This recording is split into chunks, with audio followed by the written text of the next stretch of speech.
नमस्कार दोस्तों, 8 PM में आपका स्वागत है। मैं हूं आपका दोस्त धर्मेंद्र कंवाली। 3 सवाल हैं दोस्तों, तीनों पॉलिटिकल हैं। पहला सवाल ये है कि भिवानी महेंद्रगढ़ लोकसभा क्षेत्र से कांग्रेस का उम्मीदवार कौन हो सकता है।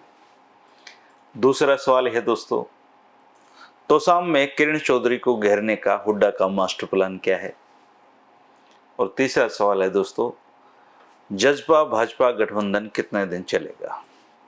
आप इन तीनों सवालों के जवाब कमेंट बॉक्स में देना, तब तक मैं आज के दिन के महत्वपूर्ण राजनीतिक अपडेट्स पर आपसे चर्चा करना चाहता हूं। और आज के राजनीतिक कार्यक्रमों में इन तीनों सवालों के जवाब मिल जाएंगे, लेकिन थोड़ा दिमाग की माथापच्ची करनी पड़ेगी। दोस्तों, पूरे प्रदेश में करीबन बारिश हो रही है और इस बारिश में राजनीतिक बाण वर्षा भी हो रही है। ऐसा लग रहा है जैसे हरियाणा में चुनाव आ गए हैं। हालांकि इलेक्शन बहुत दूर हैं, लेकिन भाजपा रैलियां कर रही है, कांग्रेस के प्रोग्राम पे प्रोग्राम चल रहे हैं, आम आदमी पार्टी पूरी तरीके से एक्टिव हो चुकी है, अवैध चौटाला की पदयात्राएं चल रही हैं, जजपा की रैलियां शुरू हो गई हैं, राहुल गांधी धान बो रहे हैं।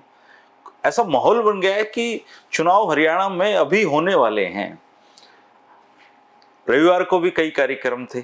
रणदीप सुरजेवाला का एक कार्यक्रम जींद में था, भाजपा का एक कार्यक्रम जिसमें विप्लव देव आए हुए थे कलायत में था, किरण चौधरी उनकी बेटी का प्रोग्राम नांगल चौधरी में थे, भूपेंद्र हुड्डा का विपक्ष आपके समक्ष कार्यक्रम चौधरी बंसीलाल की नगरी भिवानी में नई अनाज मंडी में था। अगर रणदीप सुरजेवाला के कार्यक्रम की बात की जाए तो उनका पूरा फोकस दुष्यंत चौटाला पे था। उन्होंने क्या कुछ बोला है, इसको समझने के लिए आप ये छोटे से क्लिप देख सकते हैं, फिर हम आगे बात करेंगे।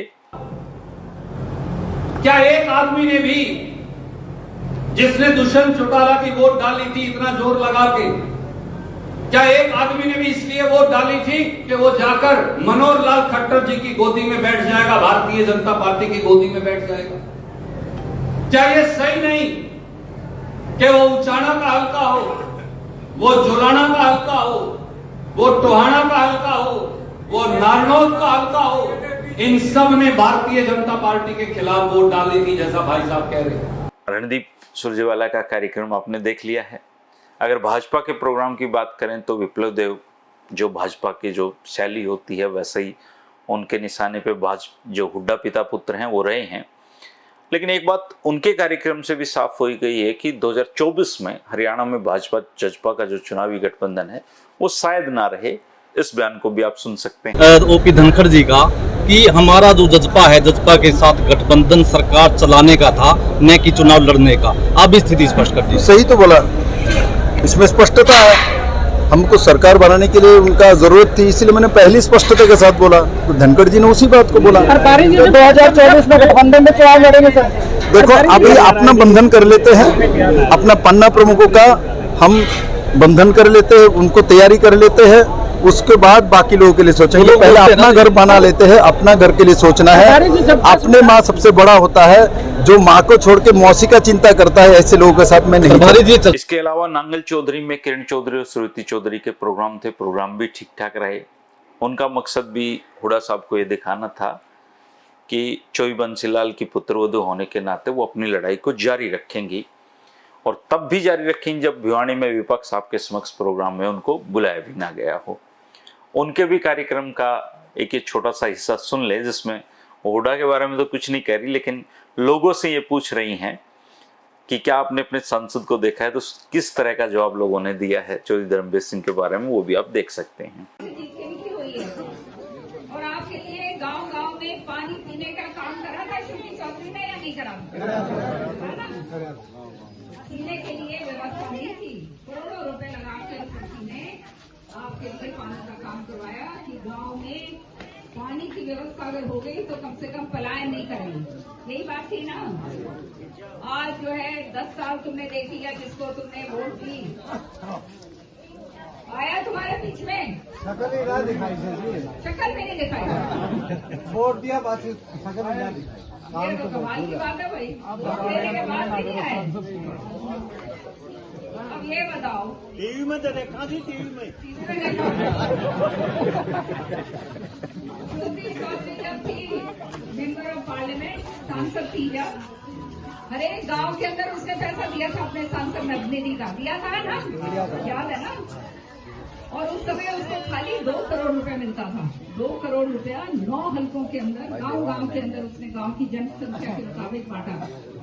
अब तो ये सांसद जिनको आप टीवी पे देखते हो, इनको 10 करोड़ रुपया मिलता है, इतना। अब आते हैं विपक्ष आपके समक्ष कार्यक्रम में। भिवानी की नई अनाज मंडी था, उसमें था भूपेंद्र सिंह हुड्डा और दीपेंद्र हुड्डा का पूरा खेमा, जितने भी लोग उनके समर्थन में हैं वो इस कार्यक्रम में आए हुए थे। रैली काफी लंबी चली है, इसलिए मैं उसकी कोई क्लिप तो आपको नहीं दिखाना चाहता। आप चाहें तो हरिभूमि टीवी पे जाकर देख सकते हैं, बाकी रैलियों की तरह ये भी वहां पे है। लेकिन सवाल ये है कि भूपेंद्र सिंह हुड्डा की अगर चलती है तो क्या वो श्रुति चौधरी की बजाय राव दान सिंह को भिवानी महेंद्रगढ़ की टिकट दिलाने की कोशिश करेंगे? पूरे संकेत इस बात के उन्होंने दिए हैं। कार्यक्रम का प्रभारी राव दान सिंह को बनाया है, वैसा वेटेज भी उनको दिया है। हालांकि भिवानी महेंद्रगढ़ में हर तरफ की जो राजनीति है वो बहुत अलग तरह की है। यहाँ से जजपा से दिग्विजय चौटाला अपनी नजरें गड़ाए हुए हैं। चौधरी बंसीलाल की पोती श्रुति चौधरी 2 बार चुनाव हारने के बावजूद चौधरी बंसीलाल का नाम उनके साथ है, ये वो भी हार नहीं मानने को तैयार हैं। तीसरी बार कोशिश करेंगे। उनकी मां के लिए करो या मरो वाली स्थिति है किरण चौधरी के लिए। ओम प्रकाश धनखड़ और सुधा यादव जी भी भिवानी पे अपनी नजरें गड़ाए हुए हैं। हालांकि ये सब सूरतें साफ होने में काफी वक्त लगना है, काफी वक्त पड़ा भी है, लेकिन राजनीतिक सपने तो देखे ही जा सकते हैं। राव दान सिंह जी भी देख सकते हैं। हुड्डा साहब की चली तो उनकी कोशिश राव दान सिंह की रहेगी। रैली से जो विपक्ष आपके समक्ष कार्यक्रम, उससे एक संकेत यह भी मिलता है कि तोसाम में किरण चौधरी को घेरने का एक प्लान तैयार किया गया है।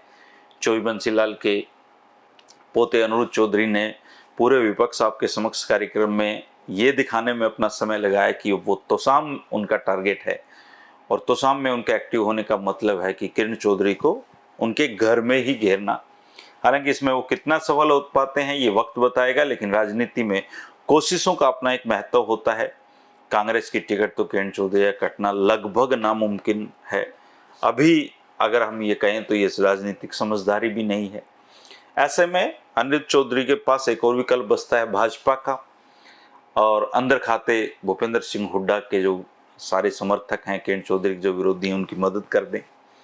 चौधरी बंसीलाल परिवार को तोसाम में चुनौती केवल तभी दी जा सकती है जब सारे विरोधी एक कैंडिडेट का साथ देते हैं, तब। खैर, अनुरुद्ध चौधरी के अमित शाह के बेटे जयसा से भी नजदीकी संबंध है क्रिकेट के नाते, तो आने वाले समय में क्या होगा ये भी देखने लायक होगा तोसाम में। लेकिन फिलहाल संकेत यही है कि किरण चौधरी को तोसाम में अनुरुद्ध चौधरी घेरने का प्लान है। रैली में हुड्डा साहब ने कई बार चौधरी बंसीलाल का नाम लिया, विकास में एक दौर में भिवानी को सबसे अच्छा बताया, या फिर अपने हुड्डा कार्यकाल में विकास किया ये बताया। और आज के दिन भिवानी की सच्चाई भी ये है कि भिवानी शहर का बहुत बुरा हाल है। मैं हर हफ्ते हरियाणा के किसी न किसी कोने में होता हूँ, लेकिन जो हाल मैंने भिवानी में देखे हैं, भिवानी के आज के दिन हैं, शायद उतने बुरे हाल किसी भी शहर के नहीं हैं। वह ध्यान दिए जाने की वास्तव में बहुत गंभीर जरूरत है। भिवानी का मैं 8-10 साल में रहा हूँ, तो मुझे स्नेह उस शहर से है। इसकी सुध ले ले, चाहे किरण चौधरी ले लें या हुड्डा साहब ले लें या भाजपा वाले ले लें, जिनका 3 बार से वहाँ विधायक है। हुड्डा साहब ने अपने भाषण में कलरकों की एक सफल हड़ताल का जिक्र किया है, कर्मचारियों की बातें की हैं, 5 वादे किए हैं, जिनमें 6000 बुढ़ापा पेंशन भी है, बूढ़ा बूढ़ी के 12000। हालांकि ब्याह के सारे गीत सच्चे नहीं होते हैं दोस्तों, लेकिन चुनावी रैलियों में नारों और वादों का जनता में असर होता है, जनता इन पे बह जाती है। विपक्ष आपके समक्ष में मुझे बवानी खेड़ा के 3 बार के विधायक रहे रामकिशन भोजी जी भी दिखाई दिए हैं। इसका संकेत यह है कि वो मैडम किरण चौधरी खेमे में वो नहीं है। पीले पटके पहने हुए काफी लोग आपने देखे होंगे। मैंने पता किया तो जानकारी मिली कि बलराज कुंडू जी जो हमारे महम से विधायक है, उनकी तरह ये उम्मीदवार हैं। लोहारू हल्के से राजवीर फरटिया जी, काफी अच्छा उनके पास पैसा भी है। उन्होंने अपने लोगों को ये ड्रेस कोड दिया हुआ था पीले पटके का, और हुड्डा के जो विपक्ष आपके समक्ष कार्यक्रम में है, इन पीले पटकों ने कुलदीप बिश्नोई की जो हज है उसका दौर ताजा कर दिया। पहली बार दीपेंद्र हुड्डा ने किसी कार्यक्रम में अपनी हार को भाजपा की साजिश करार दिया है। हर तरीके का की साजिश और षड्यंत्र करी जाएगी। जो रोहतक लोकसभा चुनाव में आपने देखा जो साजिश करी गई, अपनी हार को रोहतक से कटघरे में खड़ा किया है। ये भी एक नया अपडेट आप इसको इस कार्यक्रम से मान सकते हैं।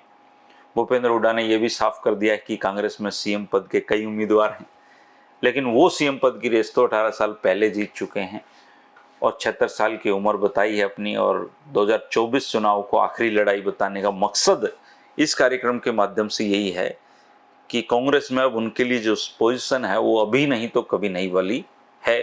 ये सच्चाई भी है कि 24 में दाव नहीं लगा तो फिर बहुत लंबा इंतजार करना पड़ेगा। वीडियो की शुरुआत में 3 सवाल पूछे थे दोस्तों, अब उनका कमेंट करके जवाब जरूर देना। सवाल मैं एक बार फिर से दोहरा देता हूं, क्या भिवानी महेंद्रगढ़ लोकसभा क्षेत्र से कांग्रेस का लोकसभा उम्मीदवार रावदान सिंह हो सकते हैं या श्रुति चौधरी रहेंगी? तोसाम में किरण चौधरी को घेरने का जो प्लान बनाया गया है क्या वो सफल हो सकता है? और जजपा भाजपा गठबंधन का क्या भविष्य आप देखते हैं? आप जरूर कमेंट करके बताएं। शुक्रिया, नमस्कार।